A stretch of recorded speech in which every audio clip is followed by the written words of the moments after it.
Okay, let's see if we're still getting some dropped frames here. I was getting lots of notifications a moment ago, but let's see. It says we're live. Let's see if we have anybody being able to see the chat and channel pop on. Okay.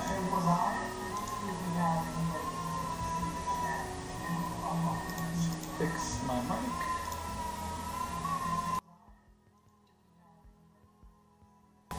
Alright, let's try that now.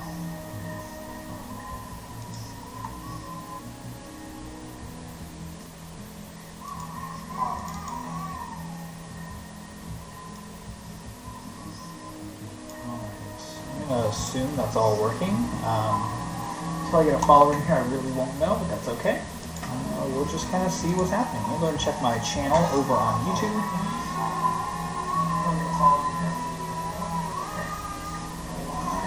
I'm hearing myself. Oh, because I had my mic on there. Haha, so well.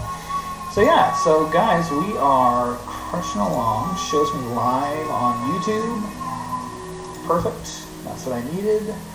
And we are live on Twitch. Fantastic. And let's just go ahead and last but not least, see if we are live on Facebook.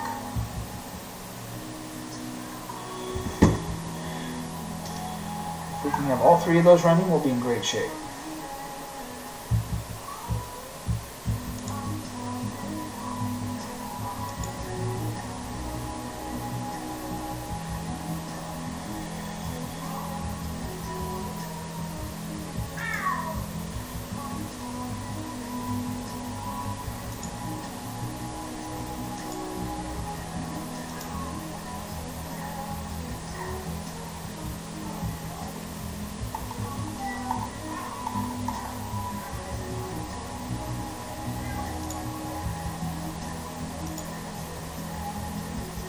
Let's go back out of here. Alright, hey, welcome back to the channel. Sorry about all the craziness this afternoon. I'm not sure if it's the internet or if it's all the stuff going on with Facebook and Instagram, but my screen has been dropping frames and just having a hard time. So hopefully we're back on. I'm not going to assume anything. I would like to see that I'd like to think that it's all working, but we'll just see how it goes. So welcome back. Glad to have you here. We are continuing on with this piece that we started on earlier in the week, last week. I was hoping to be done with it by now, but we're so close. And so at this point, we're just trying to push through. This is kind of a place where you get in some pieces where you're just kind of ready for things to kind of hit their end point. And this is, it's something I haven't had a chance to really delve into on the stream, but any project, even if it's not a drawing, any project can kind of hit that point. Hey, what's going on? Nice to have you back here, Aaron. Welcome back to the stream. Any project has the potential to hit that point where you're just dragging. And I think that's one of the things. I'm going to lift this, guys, so just bear with me. Camera's going to go up just so you can see the whole piece, and I can work. There we go. It's very easy to get to a point on a piece where you're just ready to be done with it. This is a great example. I've been looking at this piece for so long and working on it and kind of adding more and more, and the piece really did become more than I anticipated. And that's okay. That's part of the process. As a creator, whether you're an artist or a writer, whether you're a construction worker, a builder, it doesn't matter whatever you choose to put your invest your time into, whatever that is, that is a thing that sometimes can take real discipline to keep pursuing the end goal. And if you're not careful, what can happen is before you know it, you can start talking yourself out of completion. And before you know it, you're going to run out of finished work to actually develop the chair. I've got an increased motivation with this because every piece that I put out is one more pathway to what I'm going to be doing here on the stream. And the whole goal of the stream is to build a community and start getting regular returning people who are just interested in whether it's the artwork or whether it's the environment, whatever it is. And if I start off by junking out on a bunch of art and not following through, it doesn't set a very good precedence for the quality and the personal investment I'm making on the site. So, for me, that's my great motivator to just keep pressing on. But a great example is this arm that I'm working on. I'm really unhappy with this arm. That's not to say that it's bad. That's not to say that it's necessarily like I made a mistake or anything like that. And I mean, because that's just the hallmark of working in pen. You're going to make mistakes. It's whatever. But I think what I'm dissatisfied about is that the arm feels like it has more importance than it really needs. And to me, that's always a good indicator of where my comfort level is on a part of design. Because I really like to make sure that if I'm going to have, let's say, an area where I need it to be more prominent, more unique, I'll really put a lot of attention in it up here. This down here became a victim of just me overworking it. And that happens, That's where Photoshop comes in. And in the final piece, you'll see me kind of soften this area a little bit and maybe lighten it slightly, because I will be doing a little bit of Photoshop on this piece, just to make sure that at the end of the day it fully reads in the way I need it to read. It's one of my big goals for this guy. And so all I'm doing now is I'm trying to make sure that there's consistency through the arm. Because I know I'm going to do a little Photoshop work on this piece, I'm just going to make sure that whatever is down here that I'm adjusting, when I adjust the arm in total, it all adjusts the same way, if that makes sense. And you know what? If this was going into a gallery, or if this was a piece that I needed to be just true, I would just leave it. Sometimes a piece kind of goes in a direction you don't expect, and in the process of that occurring, you can either embrace where it's gone and live with that and see it, to where it's supposed to go, or you can try to correct it, but often that attempt to correct can often be as detrimental as the initial problem you ran into. So it really just depends on what you're trying to find when it comes to the piece. In this case, you'll notice that I'm smudging with a Q-tip. The reason I'm doing that is because I don't really need all those trailing lines on the arm. I just need shadows. I prefer to use anything. Q-tip, sometimes I'll use a makeup brush, sometimes I use my finger. Sometimes I'll just put a little wetness on my finger and spread it around. Remember, when we're pen painting, which is the technique we're utilizing here, pen painting isn't about putting the ballpoint pressure into the paper and marking the paper. It's about putting the ink on top of the paper and then allowing the ink to stay a slightly wet medium. And so in that way, a little spread on your finger and just really careful movements can really go a long way towards blending some shading in. At this point, I'm also going to be mixing my pencil just to kind of create a nice foundation of a green tinge into the actual hue of the shadow. This isn't that big of a deal right now, but this will become essential later on. And the reason I do this is A, it helps fill in all the little holes that I miss with the pen, but B, if I can tone the shadow away from black, then what I can do is I can start creating visual separation on the piece through different undertones. So often I'll use red pencil, blue pencil, green pencil, RGB, right? Our fundamentals of color. But the reason I do that is because I want to go ahead and start telling your eye that some parts of this piece have different color stories, have different color values. In this case, one of the things you can do is if you've used colored pencil over the top of some ink work, take a marker, a grayscale marker. I prefer these big old chunky boy, the Faber-Castell, just because they last forever. They're amazing.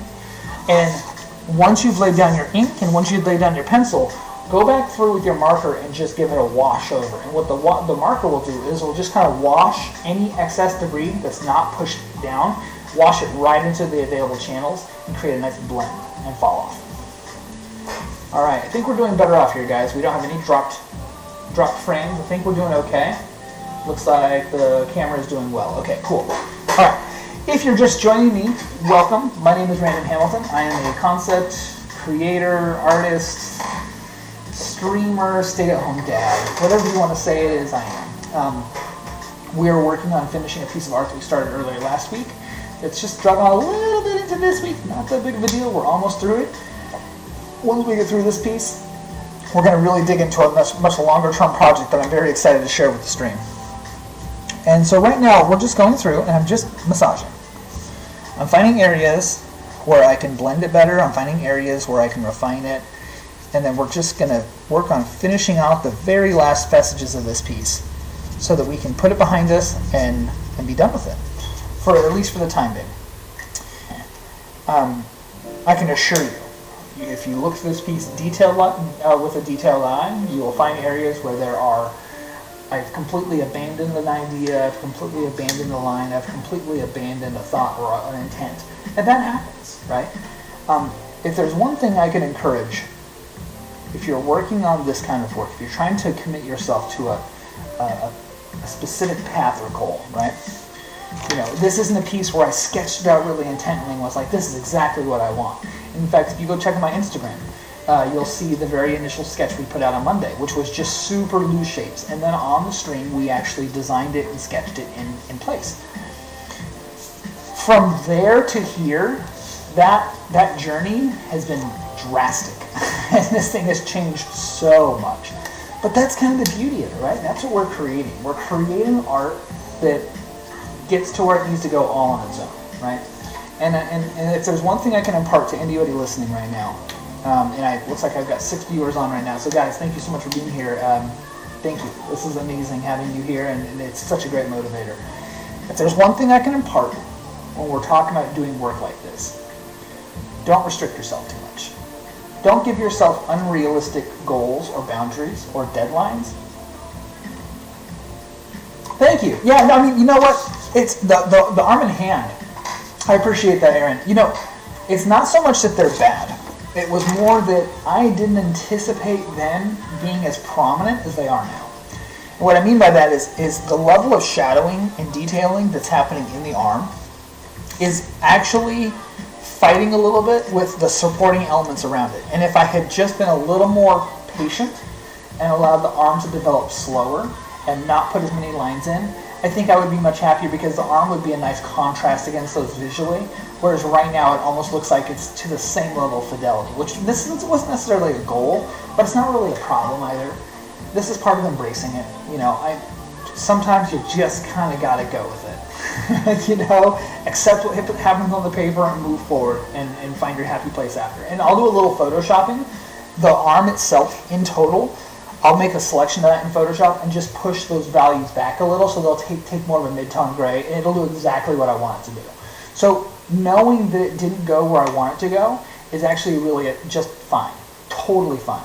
Because as long as I stay consistent on the arm, then I'll be able to manipulate it to where I need it to be before the final piece.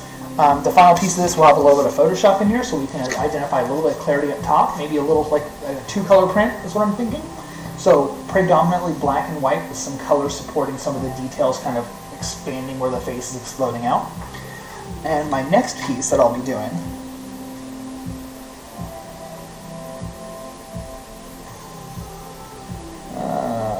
let's see. Sorry, I got a text and I was just checking it out. The next piece I'm going to explore is actually a series of pieces that I can't wait to share with you, Aaron. I am going to do a series of pieces around Otto and I's walks, our day-to-day walks. In fact, I think I have my sketchbook and I can show you guys in the stream real quick, just to give you an indication of what I'm planning. These are a very different style. These will be much more in the style of Pixar, maybe a little more painterly. But effectively, when my son and I go on walks, we always have this series of adventures of different routines we follow. Whether it's when we're walking around, he has to knock on every light that we see, which is a thing. Or perhaps when we're sitting up, there's a dock over here we walk to, and we throw rocks off it in pine cones. And one time he threw his ball off, and we had to watch it float away as he was super sad. Or perhaps it is something akin to us walking up a hill, and I'm following behind him, recording him with my phone while he's running up, kicking his ball up the hill. Or we're sitting down the ground to pet a dog. I'm going to do a series of these paintings that will start off as illustrations. They will then go to paintings. And then we're going to transition those into full-on vinyl prints. And we're going to sell miniatures, figures, on a seasonal basis. And essentially, it's going to be a chance for me to really blend my art world and my life as a dad into one medium. I'm super excited about it. Something my wife and I kind of really sat down and looked at the realities of it. I'm not going to put the name out there yet because we still have to trademark it. It's that good of an idea. It's cool. So we're just going to kind of run with it, and this will be the platform which we'll create it all. But let's get through the art first. We'll deal with all that in the next stream, or maybe we'll get to the point where we can start designing it a new stream. Exactly. Well, that's the goal, right? So we've always had two great stories when it came to Otto. Otto's the name of my son. The first being, this is Tales of Small Wonders, and essentially it's just stories of our walks and all the crazy things that happen on our walks. The other one is Otto the Only, Not the Lonely, because he is an only child, and my wife was an only child, and so these are stories that she has, that she's exploring, and we're going to go ahead and put them in the frame of him and the experiences he may have or may encounter. So we're talking about children's books in that way. And we're really excited because I think we've kind of landed on what we want this to be. But we're looking at the whole story and series of stories being under the title of Pinecone. Pinecone is something we haven't seen taken or used anywhere. And it's so easy to brand, and it could be really, really spectacular. So I'm just beyond excited to get it. It's what's made this piece hard, because I've got to finish this before I touch any of that. Because I know myself, and if I move on to another piece, I will never get this piece done. So, that is where the channel motivation comes in, to really follow through. And that's what we're going to do. We're on the tail end. We are at the zenith, y'all. So we just need to push through. And Aaron, I was thinking about this the other day. If there's any interest from you to see any specific types of art or ideas, I would love those ideas. I am fully convinced that the majority of the art on this channel can truly come from the participation from the stream. And I don't want anybody to feel pressured. But if there's ever a time you're sitting here and you're like, I'd really love to see a piece that encompasses this, or a specific style. For me, that's just fun, and it's all going to be stuff that feeds into the art book that we eventually make on the channel. So your participation and ideas are so obscenely welcome, and would be very much appreciated. If anything comes to mind, please don't feel that you have to come up with something, but if you do, please don't hesitate to share those ideas. In fact, on the morning stream today, I had one of my nephews on, and he had a great series of ideas. He wanted to see, where is it at? There we go. We started a piece this morning at the tail end of the piece we're working on that encompasses a dragon made out of flowers and a steampunk kid hanging out with his robot having tea. And the sketch that came from that was a lot of fun. That's on our eventual list to get to. And what I may do is once a week, I may dedicate a day a week to just working on requested projects. And so that's something I'm kind of exploring. I think these long-form pieces are really fun, but I don't think that they're necessarily the funnest thing to watch. And the reason I say that is because my average viewer is on for about 20 minutes. And asking somebody to commit more than 20 minutes of their day is already asking a lot. I just want to make sure that while they're here, what they're being able to partake in as far as content-wise is something that they're enjoying. I will still do big pieces like this, but I may not make it my primary offering all the time. Majority-wise, I may end up going and just focusing most of my attention on leaving the big pieces like this for special occasions, or perhaps as a community stream if we're going to be doing a stream and then donating for charity, or if it's a conclusion of the big project. I think these are a lot of fun, but they can be very hard to hang in there if you're not the one working on them.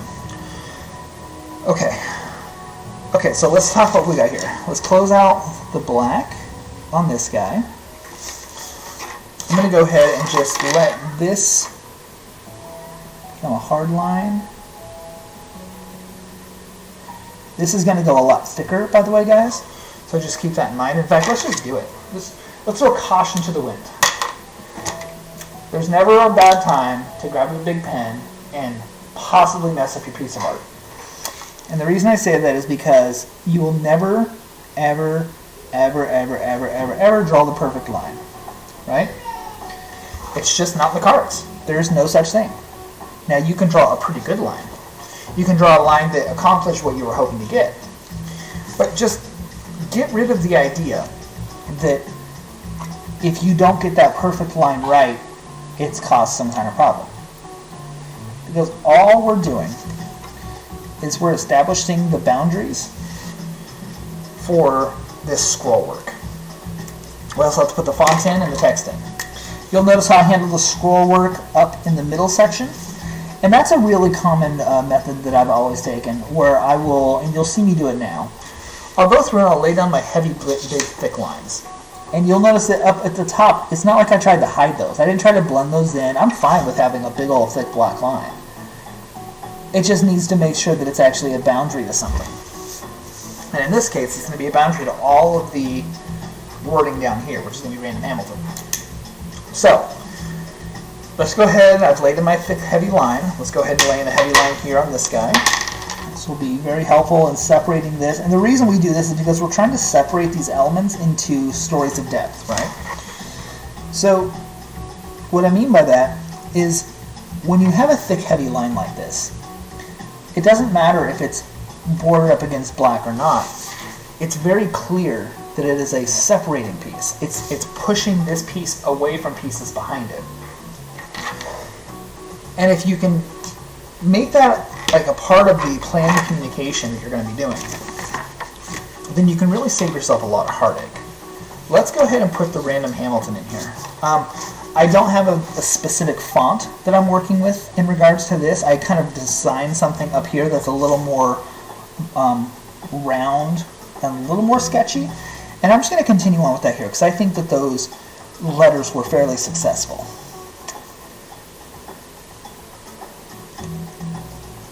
Although I'm not sure what in the world we're listening to. So let's go ahead and change this music a little bit, shall we? Because I'm just not feeling it. This is on their favorites, huh? I use a service called Soundstripe. Soundstripe is pretty interesting. It is all commercial-free, license-free. Although they did that whole thing where they're like, go ahead, yeah, you get it totally for free when you get a premium subscription for Twitch, and then you start using it, and they're like, well, you only got a free subscription for like a week. Now you have to pay.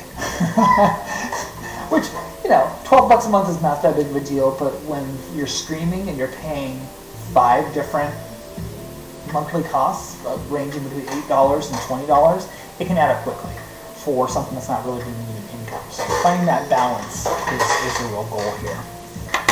Alright, so let's go ahead and just keep getting this scroll work laid in. I've laid in the words. Now, I could just go to the arm and finish the arm, but I think I want to end the piece on the arm. Because if we end the piece on the arm, then the very first thing we're going to address in Photoshop is the bloody arm. And if I can make headway here and just let this kind of come together naturally, then it's one less area that I have to worry about coming back and trying to fix or deal with. Conclusion of the piece is the goal, y'all. And conclusion happens in oh so many ways.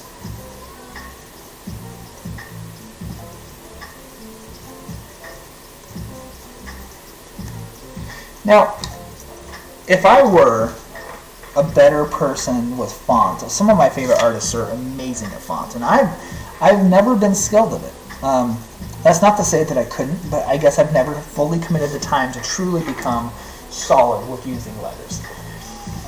And part of that is just, you know, maybe it's a little bit of an anxiety of not feeling like I quite have ever been able to execute it to the degree I wanted to. Or I've always been around other artists that were exceptional at font, and so it made me a little bit hesitant to delve into that because, you know, I would feel a little self-conscious. Now, in retrospect, that's the very best time to learn. If you, and maybe take this to heart in general in life, if you know somebody that does something exceptional and you want to learn to do that thing better, it is not a bad way to live to allow yourself to put yourself in front of that person's critical eye, because you'll never have a more skilled set of eyes look at the thing you want to replicate unless it's literally the person who's doing what you want to do, right? The only reason I can draw to or produce the artwork that I can these days, which is far from perfect, obviously, but it is mine, it's my voice, is because I've surrounded my people with artists that were, or surround myself with people that were artists that were better than me. Hands down, no question. I have had so many peers and so many friends who are just far more exceptional as artists, fully. Not just in their ability to draw, but their ability to think like an artist, their ability to create, their ability to take an idea and run with it and see it develop. I just became friends with them, That's the secret. I started realizing that if I wanted to put out work like the people I admired, I had to start really challenging myself like the people I admired. I had to start opening myself and putting myself out there. And it is a very quick way to be humbled, but also that humbling is so valuable. Anybody who does anything and just tries it and then crushes it on the first time, that's cool, but I often think that if you don't face sincere adversity before too long, you will effectively set yourself up for failure later on. And the later you go in your career, the more expectations that fall on you, the greater your body of work, the more consistency people expect to see. And so it becomes this almost like setup for inevitable failure. And that's not a bad thing, right? Failing's good. Every failure is an opportunity to increase the quality of your output, right? It's as simple as that. One second, I'm going to turn this light off behind me. I think it's kind of blowing you guys out.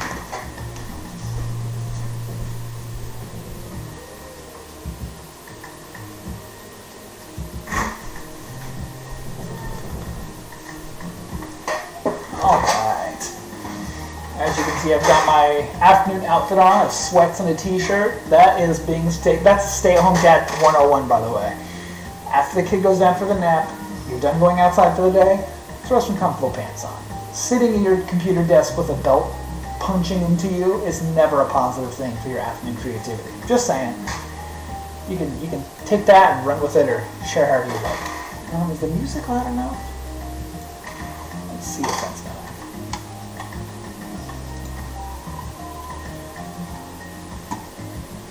That'll work. Okay. So we're going to keep pushing on this.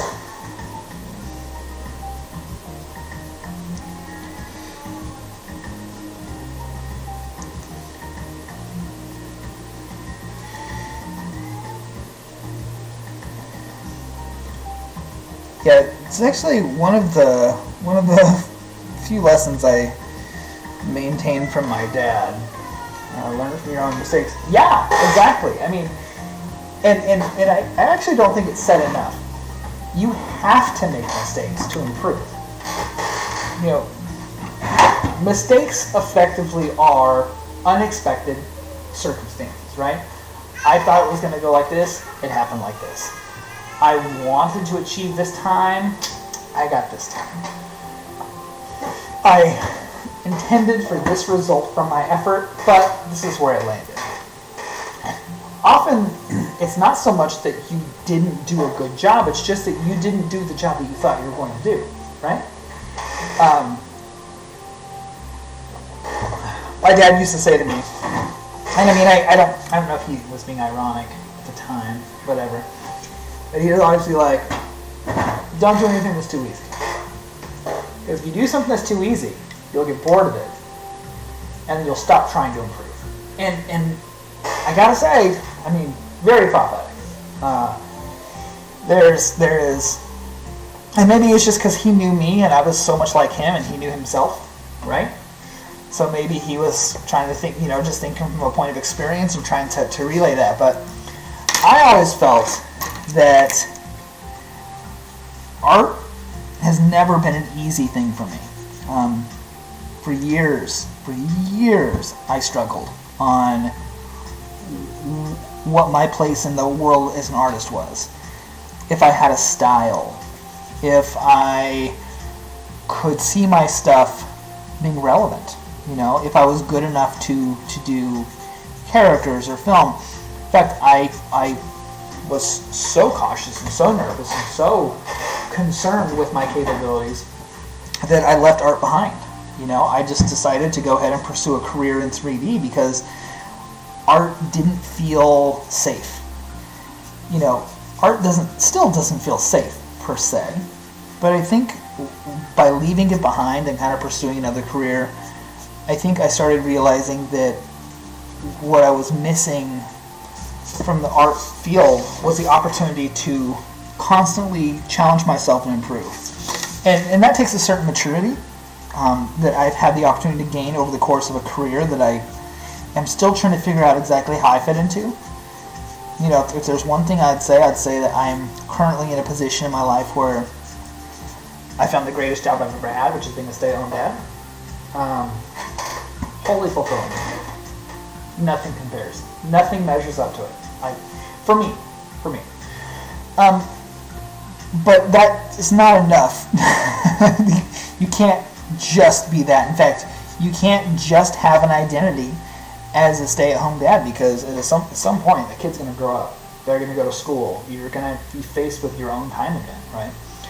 And that's kind of where this idea kind of peaked. It was like, okay, so how do I build something with this? How do I stay home but keep pushing and build a future for our family and for my son?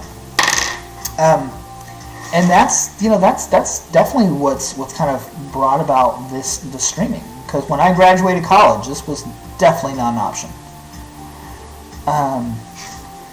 And I think one of the things that my first thoughts when I came into this, I was like, okay, I'll do 3D, and I'll do this, and I'll do this. And the more I've done it, the less inclined I've been to even touch and look at 3D. Now, I'm going to be doing sculpting. So for those of you who are unaware, when you make characters, one of the programs we use is ZBrush. ZBrush is a program I've used for 7 years. Just go look it up on Google or whatever, and you'll see a video, and you'll kind of get immediately what it is, right? One of the things that I plan on doing on the channel is I plan on learning ZBrush as a character artist on the stream.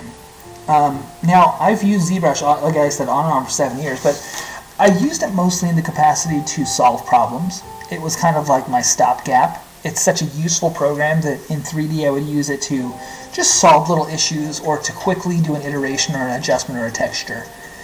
But I've never fully committed to taking it as a course of my education to turn into one of my streams of creative output.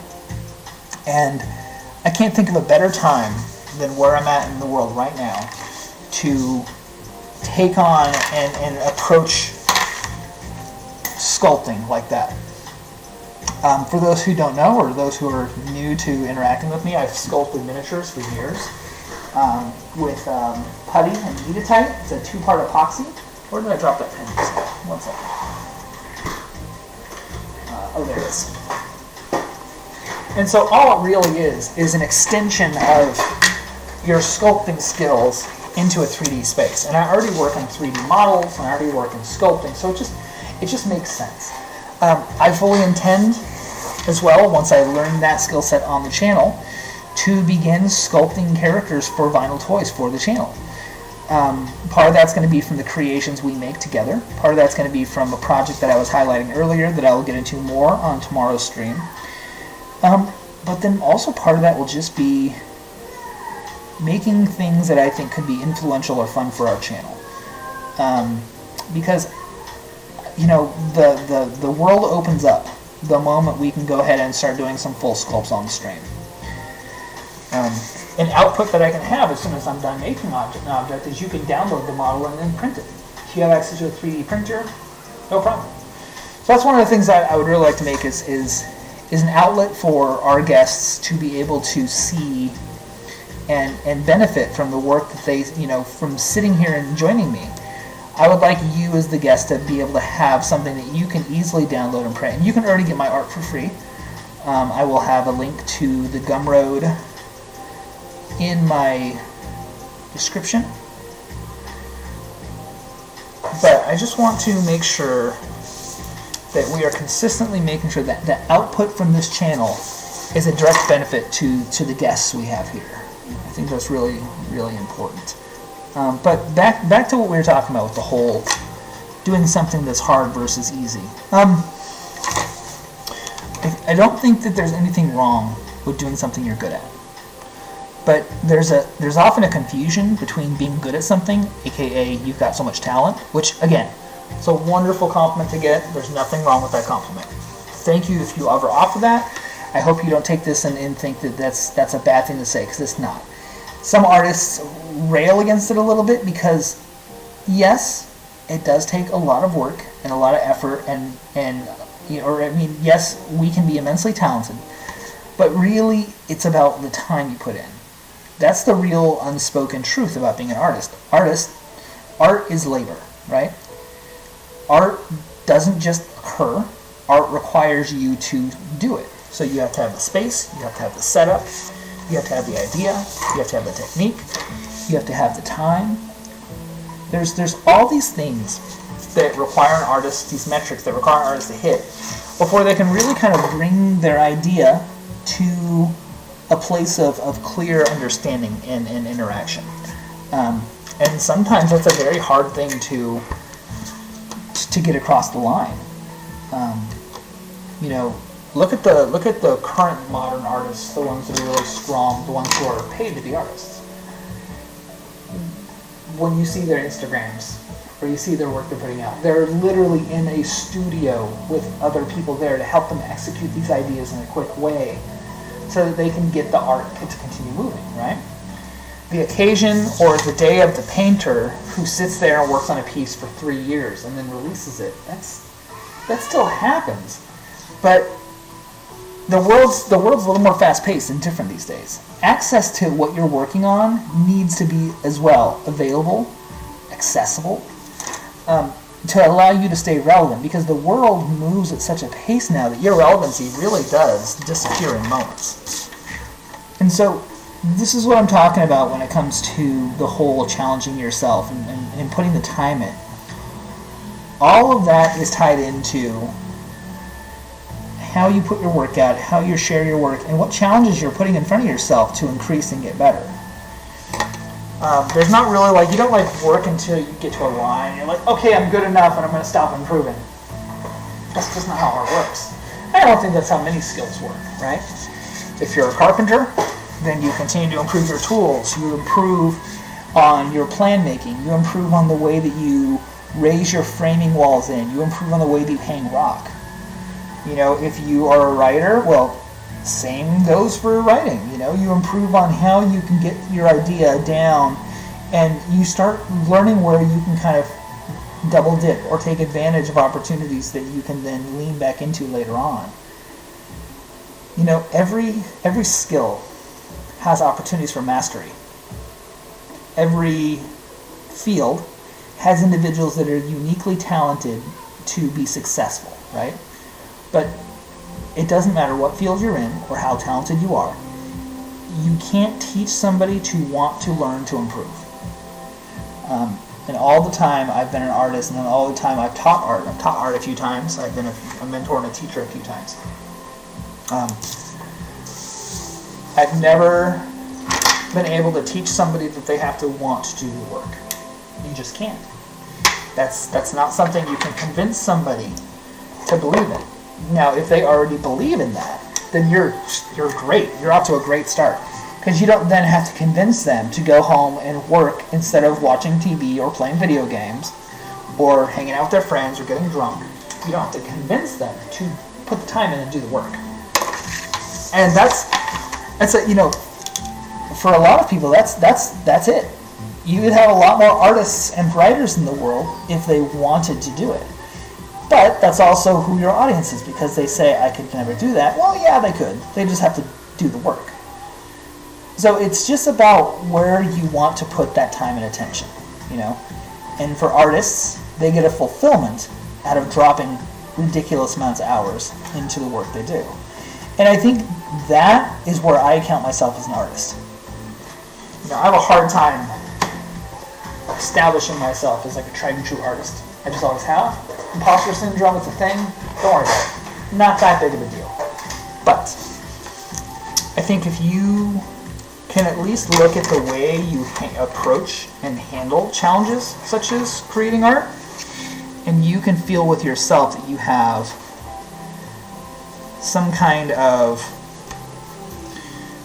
grace, give yourself a little room for mistakes, give yourself a little room to just learn and fail, and be okay with that, there's a big difference between failing and letting it crush you for a few days, and failing and being like, shit, okay, well, I'll improve. There's no right way and wrong way to take failure or successes. But there is absolutely truth to be said that if you can give yourself the grace to be okay with not succeeding and then learn from that, you will inevitably become just a stronger, better creator in whatever you're doing. And that's just true in life. I don't care what practice you have. I don't care if we're talking about cooking, making a bed. I mean, so many different things in life that you can attribute a certain level of skill needed. In fact, my uncle, who is on the stream right now, Aaron, he for years and years and years, and I was too young to understand, but he DJ'd. He did DJ for like things for. He did DJing for things for like high schools and things like that. We lived in a smaller town called Coos Bay, so their opportunities were a little more limited. I never aspired much understanding or value or thought prospect to it, but man, as I got older, it made me realize that I really wanted to hear the stories that he's had. I want to understand like what drove him that route and how he got there, because I find that immensely fascinating. I find that part. What drove him to explore music in that way. And what was even more fascinating was I know he was a musician because he, when he was younger, was in the marching band and was aspiring to be the, I always forget the term for it, but essentially the guy who walks to the front with the stick. And that is part of my history, that is a big part of my history, music. I was really into music when I was a kid, like absurdly into music. So much so that I kind of lived and breathed it for a while until we had to move to Portland and they did not have a band program, and thus my music career ended. But that's always one of those things. I bought a piano last year, and I'm slowly working my way into learning piano. Providing myself opportunities where I can take advantage of continuing to develop. If I develop as a musician, I am wholly confident that I will develop as an artist. As well, I'm wholly confident that I'll be that much of a cooler dad. And just being able to be somewhere and pop off and play some music. That sounds awesome. I would love to be able to I'd like to be that guy in the mall during the holiday when there's like a piano sitting in Nordstrom's and everybody's wandering around, and I can just go sit down and start playing. And just that to me is a dream. Is to be able to just sit down and throw down a tune and then have everybody like, whoa, and then put my hood up, walk off, and just bail. Yeah, I love that idea. I love the atmosphere of that. Like that, I can't wait to be that someday. My son's a toddler. I got some time. All right. So we've got the bottom line in. I've got that big top line in. I'm going to go ahead and just put a big thick line down here as well. Why not? Let's just close this loop.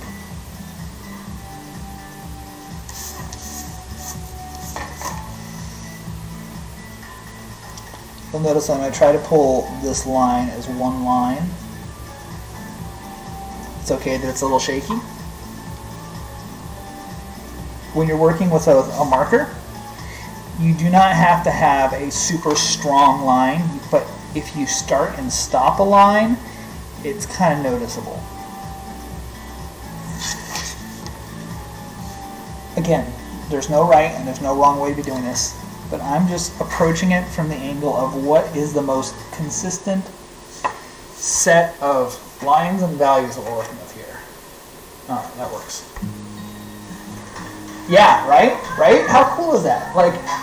And I've always been heavily influenced by, musicians, composers, and film, right? Film soundtracks have always been one of my real, true loves of music. It's too bad we can't listen to them here, because I've got thousands of hours. Literally. of compositions and soundtracks. But you know, licensing requirements, things like that, they kind of create limitations. All right, so let's go ahead and lay in my lines. Now this is where we start getting into the nitty-gritty of how we create the scroll work. As you can see, I went through and I just created some pencil guidelines. And all I'm going to do is these pencil guidelines are essentially dash marks. And all they are to do is they are to represent the flow of the paper. And the flow of the paper is dictated by those outside lines I made, those thick black lines. Part of this is to create, you know, an actual visual texture of paper. Part of this is to make sure that no matter what, all of my lines are flowing with the flow of, because this is a place where if you mess up the directionality of your lines, it can be pretty noticeable and it can get people's eyes a little wonky. And again, that's what we're trying to avoid. We're trying to avoid interrupting the eye as it takes the piece of artwork in. But already, I think you can start to see this texture kind of come to fruition. Now, there are going to be rises and falls in this paper, and none of that matters, right? We're going to create shadow, we're going to create lines and shading. All we're doing is we're laying in our first pass, our first layer of line work.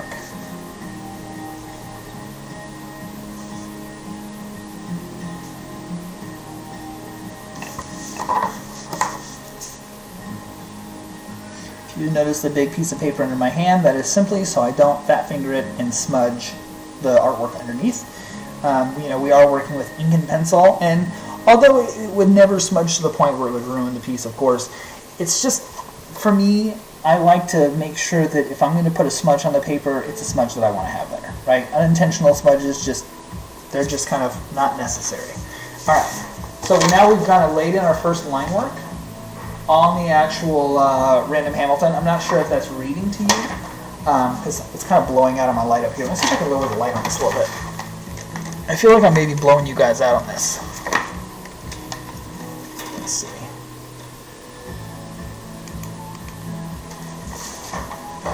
That's a little better. Okay. Let's go ahead and continue on with our line work over here.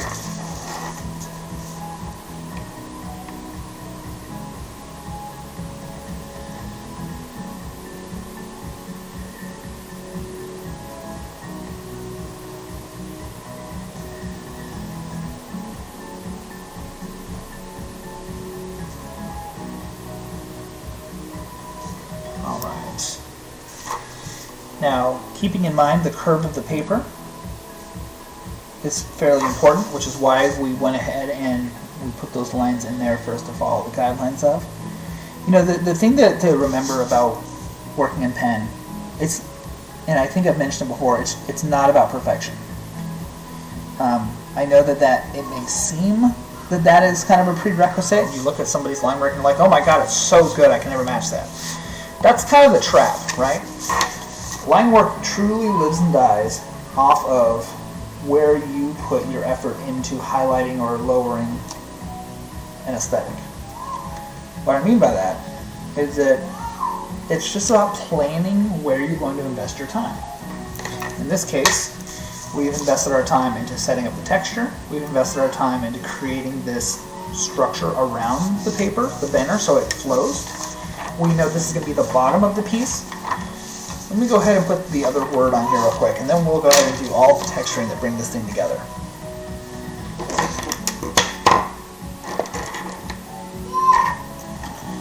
Okay, so random and then Hamilton. So let's go backwards because especially because we're going to lose some of the details. Again, I need to look at my other letters that I've already done. We're doing a hand-drawn font, so there's no reason that we have to worry about exacts. We just need to make sure we have the same personality. What I mean by that is, you'll notice in the back of this N, the foot here flares out slightly, kind of creating more of a round, and the tail up there just turns out. For our O, we've kind of created more of a tilted O with a thick hand that executes like that. Now the other one is hidden behind that tentacle, so it's not that vital that I match it, but same scale, same direction, same idea. Hamilton. Apologies if you can hear my son. He is still fighting his nap, even though he should have been asleep a while ago now.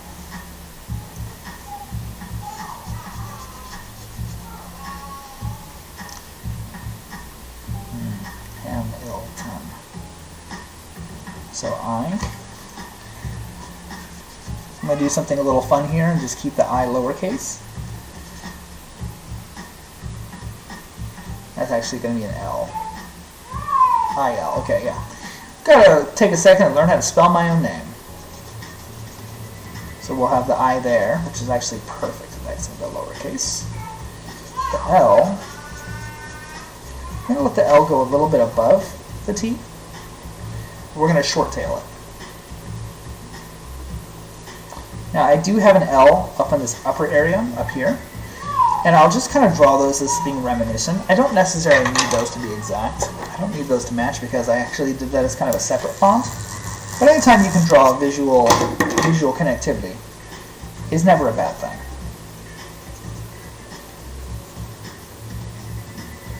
Okay, this is going to be where our M is. Now I know that this is going to fall behind, but it would be really a bad plan to just stop the letters even though you're not going to see them. And the reason for that is because when you read a word, you read from left to right, right? That's how we, in the US anyways, that's how we read words. So even though you have the Ilton on the back, you're still going to kind of look for the start of that word. And that's one of those things, let's see, in Ilton, ham, that's one of those things where it just behooves you to just go ahead and put the extra time in to make sure you have the initial letters there, even if they're blocked. Because the I is naturally going to be looking for those elements. Let's go ahead and do this. Let's go ahead and frame this guy in.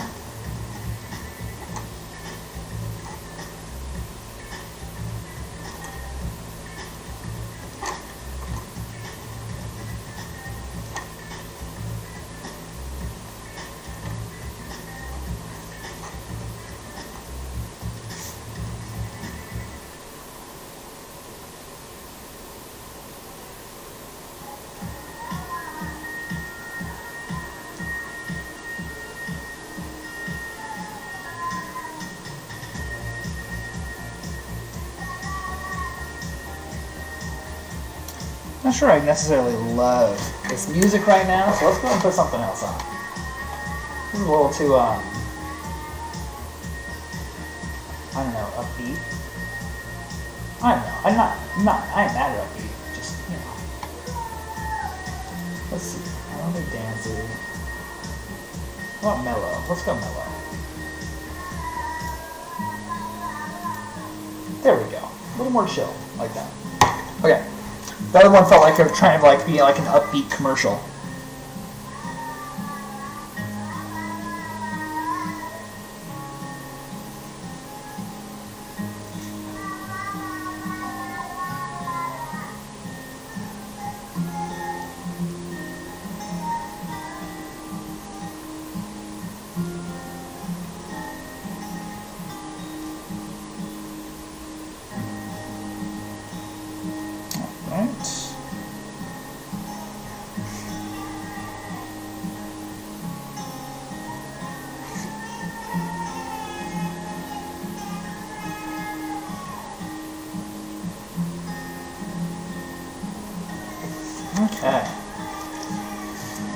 Okay, so we got the Hamilton in. Let's go ahead and drop the black in there just to make sure that we're blocking that area out.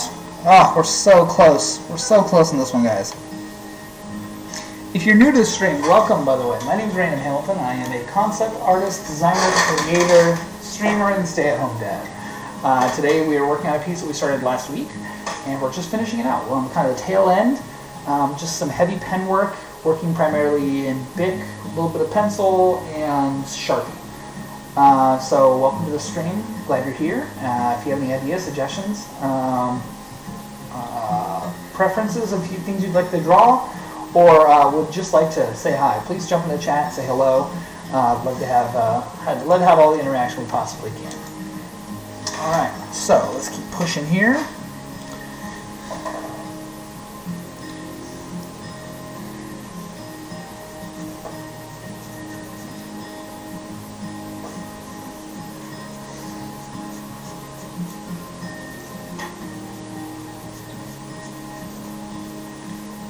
You'll notice I'm not being very precious about trying to stay in the lines here. The lines that I've laid down were more guidelines.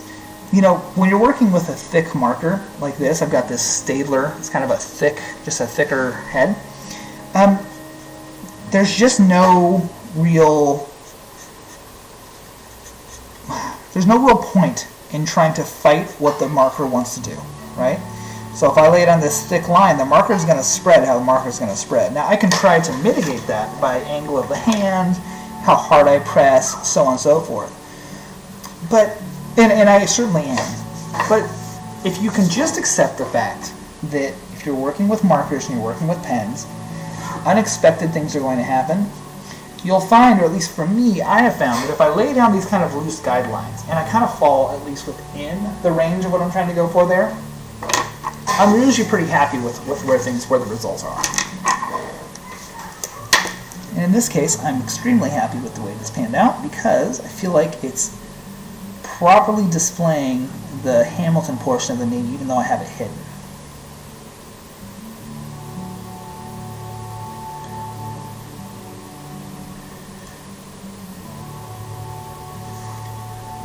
Here.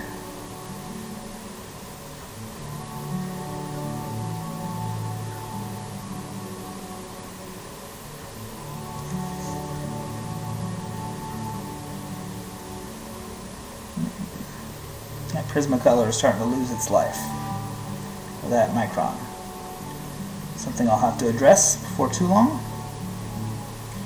Try not to bring too many art supply requests to my wife, as I am not currently making much of an income from this, so I need to make sure that I don't, overtax my goodwill welcome that I've received in support from my loved ones. Pro tip, guys, it's all about moderation and then making sure that you can, if you're going to do something like this and you need the support from your family to stand behind you. Don't take for granted the fact when they say, yes, go ahead and do that. That's the success. That's the win. You can slowly start adding to that. My favorite thing to say now is, okay, I need that. We can totally write that off. That is how I got an electric eraser this weekend. Voila. And a few other pens. Because it's all for write-offs. So, understanding who your audience is and what you need to say to make them feel comfortable about the investment they're making. Your loved ones will generally stand behind you whatever you want to do, but this is kind of a different kind of venture, and for a lot of people this may not seem like something that it's a realistic thing, but I assure you, when I show them the numbers and I show them the possibilities of a career in doing this, I've been able to convert quite a few of even my most stalwart family members who were just not quite seeing it. But part of that is trust. They see what my long-term goals are. I laid out a business plan. I've laid down my expected income ranges for certain benchmarks for the months and years going ahead. I've got a few long-term planned sustained income sources from the stream, such as the vinyl toys and the art book. And part of that's just getting my name out there, getting familiar, meeting people. And I've already been extremely lucky to meet some really wonderful people already in the community who've been so generous and so helpful. And really smoothed the ground for me to kind of step forward and jump into this, which is really exciting. And between my three platforms, I'm up to around 50 followers, so that's not bad for 2.5 weeks of work. Like I said, this kind of artwork, watching this kind of artwork isn't the most easy thing to take in. I think it'll be easier for people to hang out in the stream and watch when I'm working in Photoshop, or I'm working in, when I'm sculpting, or I'm just doing character art. We'll do some of that character design and character art here before too long. In fact, that's what the next few days are going to be. It's going to be me designing the characters for this series of stories, whether they're books or animations or whatever we're going to make. We're going to be designing those characters on the stream. You guys can help me do the logo designs. We're going to do the character designs. We're going to go ahead and do the artwork itself. And we're just going to kind of take them in through to completion to this next goal that I've laid out for our channel and for whatever this is that I'm building, or we're building. Alright, so we've got the letters laid in. We've got Random Mammal. Looks backwards on the screen that I'm looking at, so I hope it's not backwards to you. If it is, I assure you, it's spelled correctly. We are at an hour right now. Okay, yeah, the start of our stream was a little bit rocky. Let's see. Okay. Let's lay in the next lines. I've already gone through and I've laid down the guidelines. So I'm just making sure that I'm following the guidelines that I put down earlier. They're simply there to make sure I know which direction the grain is bending so that I align our flow of grain to the paper, the banners that these are sitting on. You know, texture is such a thing that I really try to nail in my artwork. And I don't always hit that goal. Sometimes I'll overwork an area, I'll underwork an area, I'll completely misread a texture. You know, it's a little easier when it's my art because I'm only beholden to my own mistakes. You know, I mess something up, that's cool, it's whatever, I'll work with it. You know, when you're working on client stuff, it's a little less freeform than that. You're a little more accountable because there are expectations that you're having to navigate. And so that's just one of those things to kind of keep in mind. Alright. Okay, now we're going to do something kind of interesting. This is where we're going to bring in the grayscale marker. Now the grayscale marker is never the final solution, but the grayscale marker is fabulous for me to decide just how far out I want the bend of the paper to go. So I've got it there. I'm going to go ahead and do a line here. I'm going to go ahead and do a line here. And effectively what I'm doing is I'm creating areas where I just want there to be an increase in shading. So anywhere that you see me putting this gray down is an area where I'm going to take and I'm going to start dragging some darker tones in. And those are going to be the areas of rounding. You'll see what I mean in just a moment. It's very quick. You can see it up here in this upper area. We're replicating that upper area. So, again, I'm not being precious. I'm not being too careful. I'm taking a grayscale and I'm just like running with it, right? It's like running with scissors. But what I'm doing is I'm making sure to answer these questions in this lighter gray marker before I ever get to my pen work. Now again, just because it's in pen doesn't mean it's permanent. I think we've talked about that enough. But I do think it's important to understand that the more that you put down in pen, the more you have to then try to accommodate if something goes wrong. So just limiting yourself slightly, it's a good practice to get into when you're thinking about how to create these visual differences. Oh. Is there a mirror setting in the camera settings? Our view is reversed, but that's so. Okay, so it is reversed. You know, that's a really good question. I wonder if there is a mirror. I'll have to look into that. I don't know. Part of the problem is that I am. We've got a little bit of a weird setup. I am streaming the desk camera to another program, and then I'm just screen capturing that screen. So to show you guys. I will find out if there's a way for me to flip this, or if there's a camera setting. Probably won't happen on today's stream, but I will absolutely do that going forward. And you, of course, will see when I put up the final version on Instagram and I share the link out, and I'll put it on Facebook as well. You'll absolutely be able to see it in its proper form. But that's a good point. Thank you for the heads up, Aaron. I actually had not. I was wondering about that because it looks mirrored on my screen, and I was like, no, that can't be right, but it very clearly is. So for those also watching, I'm right-handed, not left-handed. Alright, so let's go ahead and grab our pen, and now it's time to start bringing this in. We've done the hard work, right? We brought the line work in, so now we know the direction of our flow. We brought the letters in, so those are kind of holding their place. We brought the grayscale in, and so now that's defined the areas where we're going to have an increase in shading. And now all we're going to do, instead of shading the entire piece, which is the trap we got into in the arms, which is where I ran into my problems, we're just going to go ahead and be very tactical about where we allow an increase of ink to reside. We have so much ink on this paper, so we don't need to go ahead and do anything crazy here. The rest of the ink work on the piece is selling the idea beautifully.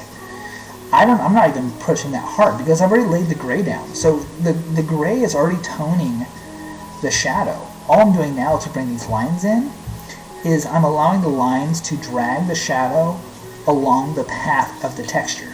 And what you'll see is as I add more of this texture in, and I'm just lightly developing it, nothing crazy, but as we do more of this,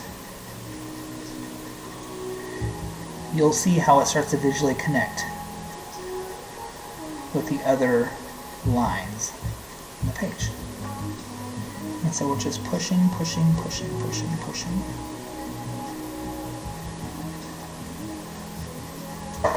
Alright. And then this is that place where I'm going to go ahead and bring this guy in and just smudge this together. Because I'm not trying to go for perfection here, guys. I'm just trying to kind of get this flow. Now, the smudge is really handy because I can bring the pencil in. I can start filling in some of those gaps, some of those holes. And now, one more pass of the pen just to pull that texture back out. But again, we've already closed up all the holes. There's no extra holes in this thing. And now the texture line work will really just start doing work for us. So it is a reductive, additive, smudge, additive. And last but not least, I will go ahead, let's just go ahead and leave that there, and let's build up the next one. So we have lines coming from here. This does not need to go nearly as far out, and I'm probably not going to do as much smudging because I don't want to get too heavy in the center space. I feel like there definitely needs to be some space between this side and the other side. Oh man, my son literally just fell asleep, and he's supposed to wake up at 7. Awesome. That happens. Toddlers. You certainly cannot convince them that a nap is in their best interest for their evening.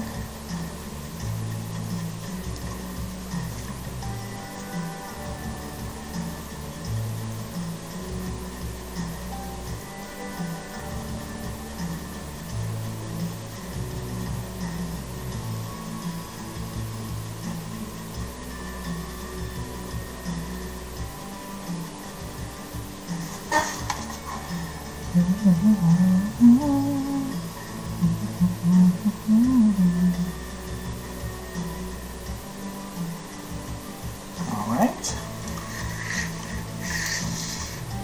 Cool. I'm going to take it, I'm just going to go through here. In fact, I'm going to use the electric eraser, and I'm just going to erase kind of the space between these, just to really highlight that there's a rise and a fall. If you get too many tools on your workspace, things get out of hand. Maybe it'll smudge just a little bit.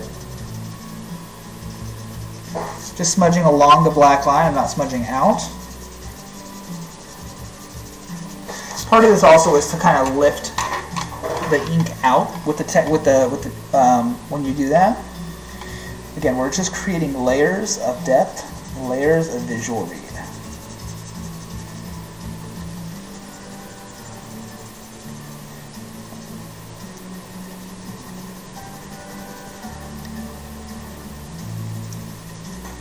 Alright, so now we have a nice rise and this kind of highlight here popping out. We very clearly have the fall off and the rise and the fall of shadows. We go for this intenseness on this scroll work because if we don't go intense enough, your eye's going to skip right past it. If it's too light, it's not going to quite read. Now I started in an area that's very condensed, so it might seem a little intense, but as we get to these spread out areas, it's going to become a lot more easy to kind of adjust to. So I'm going to go ahead and start right here.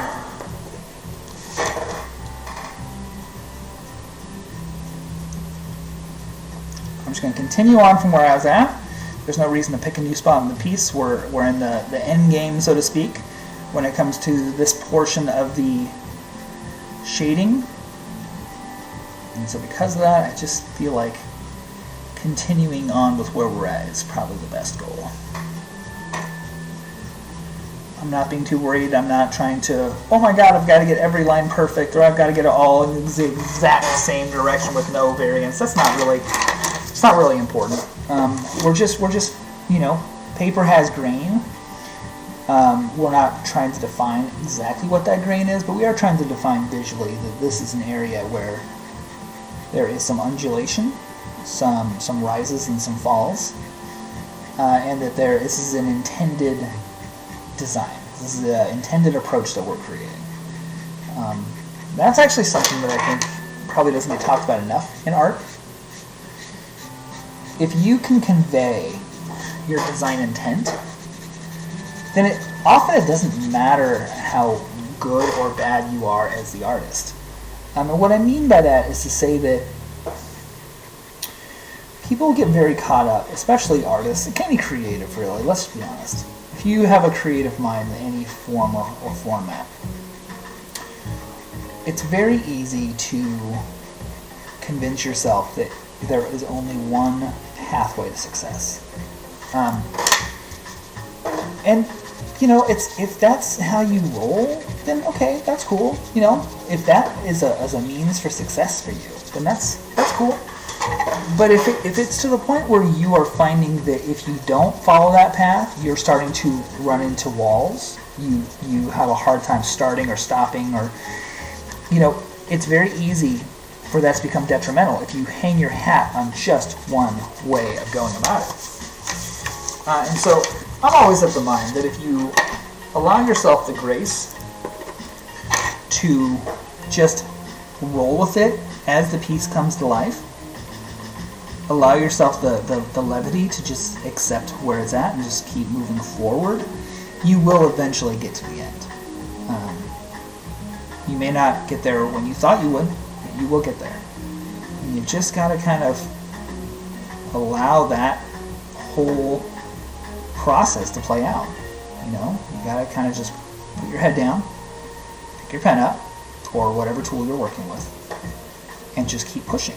Now, if we're talking about construction or something like that, okay, well then you need to make sure it's safety, right? You're hitting your code. But even then, you know, if you know where your idea can exist, you know where you can get it done, then it ain't so bad. I'm going to go ahead and add a little bit of water to my finger, and I'm just going to smudge it down. Part of this is to break up the amount of ink there, and then part of it is to give me a little more to work with when I start smudging it out. Keep in mind that when you go and you start working with smudging and you're working with putting some liquid on your finger and drawing that out, you're affecting the paper underneath it, and that paper only has such a lifespan.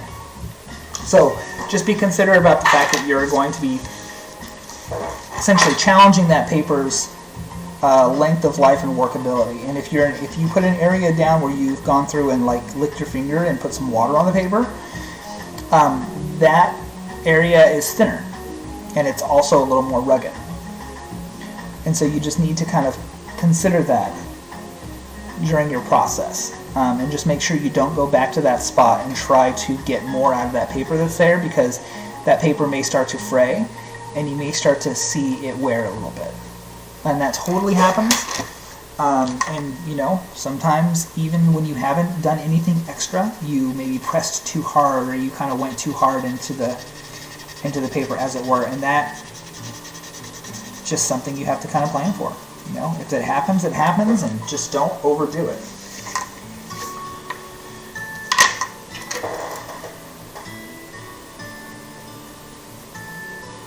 One thing I'm still going to do with this pen work is I'm going to come back through with a Micron, and I'm going to really kind of pop out some of these texture details underneath. But that's something I save for last. There's no reason to rush that.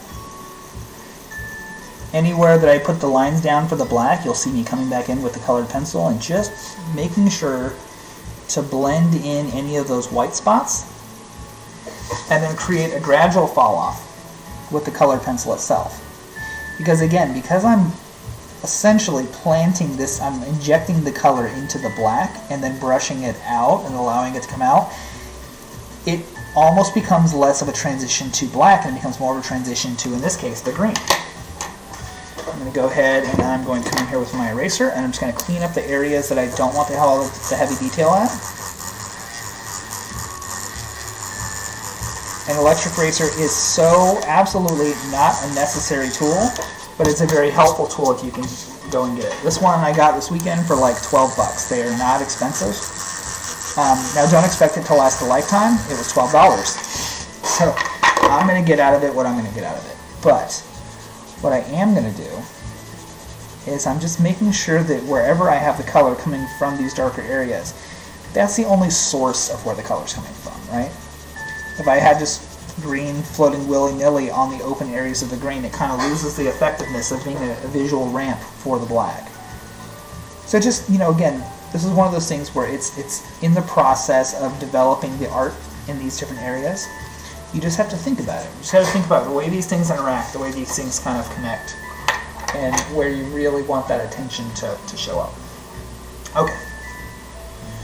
We're going to go ahead and we're going to put one more here and then one more here.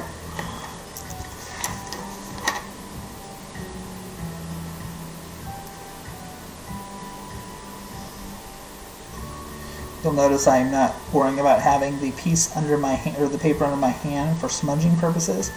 It's because I'm not really moving my hand that much. I'm not really sweaty, so to speak, which is gross, but my hand's not having to work very hard, and so I'm not developing any perspiration in my palm or anything like that. So in those cases, I'm okay with adding a little bit of pressure. You'll notice there's no real smudging on the bottom of my hand. It's just when you're in a room that's a little hot, or maybe you're just having a hard time, you're really focused on an area, you're kind of nervous, you get sweaty palms, that's when you have to worry about starting to really undo a lot of the work you've done. But just think about, everywhere that ink interacts in your page is a place you have to address. Again, nothing's ruined, but it certainly behooves you to lessen the unintended occurrences, so that way when they do happen, you're a little more inclined to just roll with them. If they're all over the place, then that's going to be a piece that maybe is kind of out of your hands, right? And think about that, right? There's no exact method for any of this. From the days of Da Vinci, Galileo, Michelangelo, anybody of a great mind, everything they've done, every achievement they've made, every advancement they've helped us garner was because they approached something in a way that was not the norm, right? They approached a theory or a technique, a subject matter, a story, a social expectation. They were, in many respects, the outcasts of their proverbial societies, or at the very least considered eccentric or a little off, right? I think often artists forget about that now.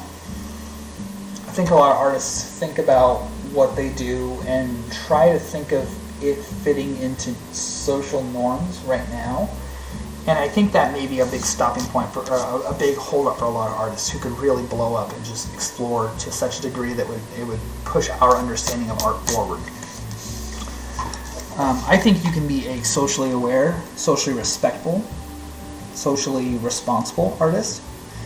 But I do think that in order for you to truly move your art forward, you have to go about it in a way that's just your own. Now, you can derive techniques and goals and content from a multitude of sources. There's no right or wrong way to do that. And even what I'm saying right now, I'm not saying that essentially that the way artists approach things is wrong. Far from it. I think having a real diversity of artistic approaches benefits the whole art community in general, because it starts to dispel the expectations of the quote-unquote right way to do things. There's just simply no right way to do things. There's just no right way to approach a piece of art. And it's one of those things that I think I've talked about in the past, but I think the creative industry is a big culprit in the sterilization of artists who try to go that route for careers. And through that, they will often be driven away from the explorations and the comfort of exploration that comes with some of the greatest artists' minds we've had. That exploration into the unknown and doing things in an unorthodox or kind of a not considered successful way are the things that have led us to some of our greatest designs even currently. Banksy, great example. He told me that a street artist who was doing mostly politically and social-minded artwork on walls could become probably one of the most acknowledged gallery artists these days. You know, so much so that he was able to actively destroy a piece as part of an art, exhibit that was purchased. He destroyed it at the auction, right? But that act alone completely goes against every possible norm when it comes to being an artist. You're not going to find anybody that's going to advocate for you to do that, right? And the buyer could have been extremely upset and even probably pursued legal action for the destruction of his property. But what the most amazing thing from that whole experience was, and that whole scenario, is that not only was the buyer totally in love with what had happened, because now it added a certain level of authenticity that would never occur elsewhere for a Banksy piece. But the artist and the person, the acquisition, the buyer, they both had an understanding of what that art was. And it wasn't about the piece of art that Banksy had made. It was about the fact that Banksy had made something truly unique and one of a kind, and that's what the artist was going for. And that's what the buyer later on said was what he was so happy about, was that, the painting had effectively been destroyed. But what had happened was the message that came from that painting, the intent behind it, was very clear and very well received.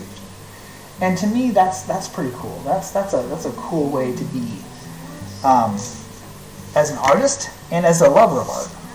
I love the idea that someday somebody will take something that I've drawn and completely design their own world or their own characters, their own things based entirely off my ideas. I love that. I've never felt that my art was so precious that I had to hold on to it and guard it from anybody else. It's just not how I see it, My art's always been something to be shared and something to be observed without me sitting there narrating it. And if that means that it's something that I put out there in the world and say, take it, do with it what you want, maybe somebody does something with it and makes money. Good for them. More power to them. That's not why I made it. And I don't need to, in hindsight, just garner success from what little success I can leech off them. And for a lot of artists, I don't want to hold that against them. There's an entire industry that's built around selling your prints, right? I appreciate that. That's great. But I have a hard time looking at any of my pieces and saying, oh, this should be $50, this should be $60. It just doesn't feel good to me. It doesn't feel right. It doesn't feel genuine to me as a person. What I would rather is I put the work up for auction, and then I set a minimum of $1. And if you like it, you can buy it for $1. And if you'd like to donate more to help support me, to continue me doing what I'm doing, then that's a different conversation. Then that's you wanting to invest in me as a creative, knowing that there's outputs that you like that I produce, that I will continue to produce. And that to me is a little more comfortable as a conversation to have, as a way to receive, support from a community or from fans of my work. And I'm hoping that I can carry that through as a part of the brand. I would really, really like that to become something that is synonymous with my work. So that if somebody out in the world sees a piece of mine or is talking to somebody else about some of my work, they can represent that idea on my behalf. That's my ultimate goal. I want my work to be able to be not defended, but I do think that there's a world where I can go ahead and just feel comfortable that my work is understood. But I'm not trying to turn a profit from it, I guess the best way to say it. Oh, let's see here. We are almost there, guys. So pushing.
Alright, let's see here. A little smudging on this side.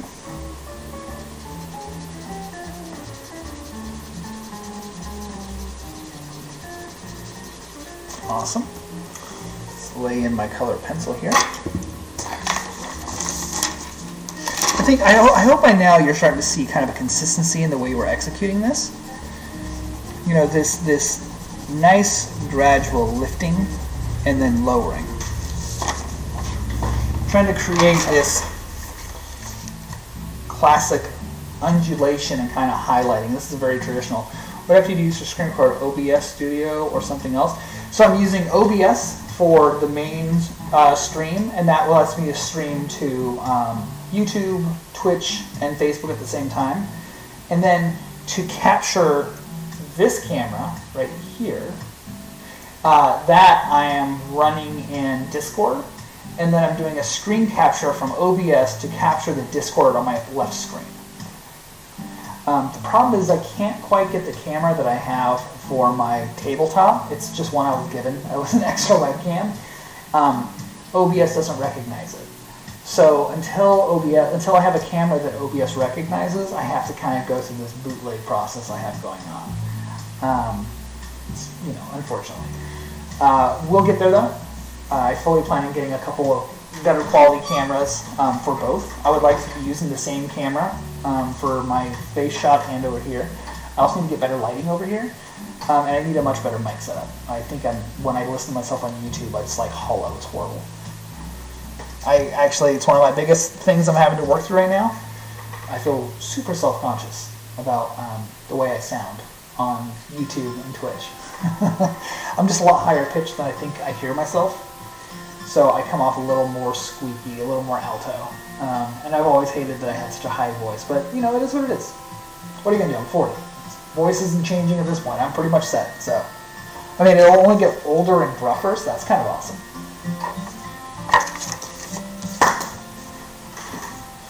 Okay.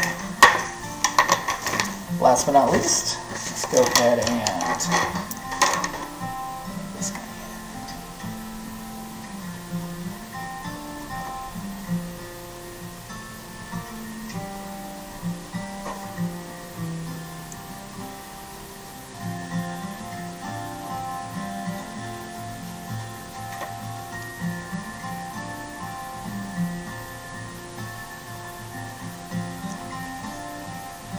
But yeah, I really like OBS. OBS is a pretty great streaming platform. I'm pretty impressed with it. There's so much functionality that I just haven't explored with it yet. I kind of hit the ground and immediately started producing content versus trying to take my time to kind of learn the apps, which is pretty common to me. I kind of dive in head first and then I worry about reading the directions afterwards later on. Kind of the same way when I put together IKEA furniture. And one of the things one of the people, one of the other streamers that's being a really generous mentor, she said, go ahead and make an Amazon wish list of all the gear you need. Because that's a place where a lot of people will want to support you, and maybe they don't want to, go and give cash or anything. But it also is a great way for you to have other streamers see what you're intending to use, and then give you great feedback, which I think, to me, really where the value comes in. Go ahead and just lay this guy in.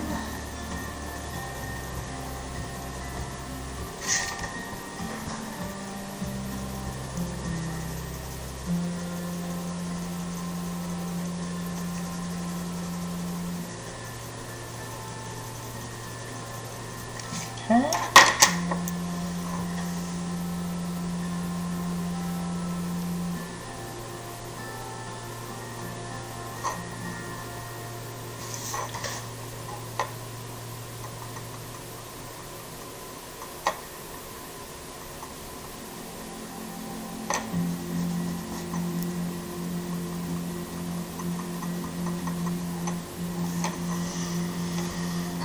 All right. Last but not least, we got our last bit down here.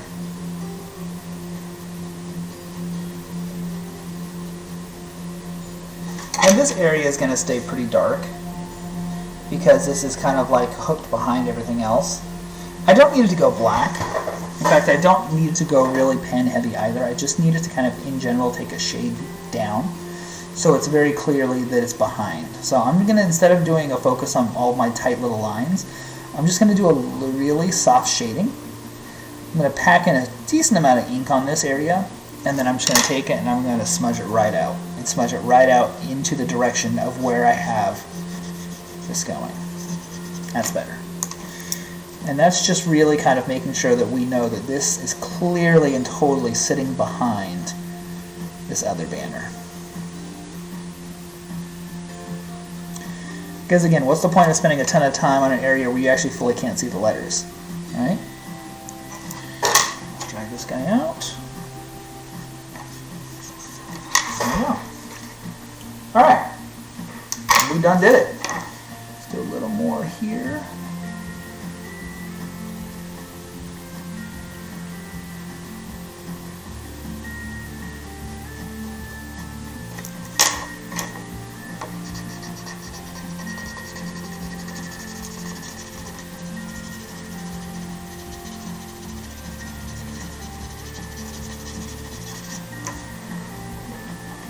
All right. That's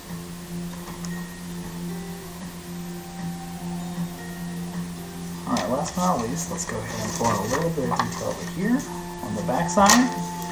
I'm not too worried about this area. It's kind of a non-essential area. I can just go ahead and just shade it out.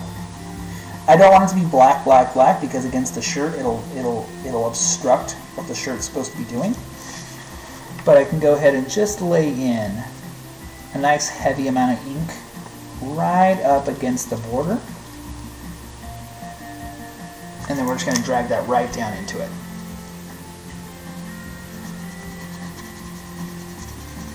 There we are. Let's go ahead and grab a little bit of pencil and really seed this guy down.